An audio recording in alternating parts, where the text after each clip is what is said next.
Ano ang ginagawa ng Sergeant at Arms? Bakit nila pinapayagan ito na gawin ito sa isang senador? Isang halal na senador. Tanong ng tanong, bakit hindi pumapasok si Senator De La Rosa? Ngayon at pumapasok, pinipigilan na pumasok. I am so concerned.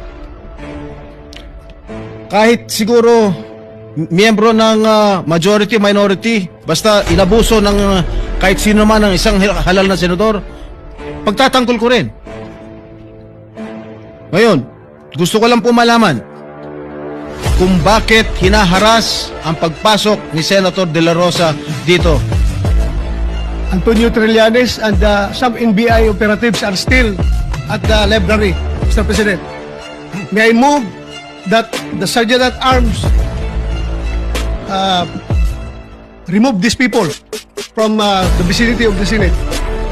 Senator Trillanes, as a former member of the Senate, is welcome in the Senate and will of course be given due courtesy unless he has He is part of the harassment, unless Mr. he is President. part of the harassment. So Kasama niya. you gave me that answer. Siya ang nagawa sa NBI na harangin ako dito.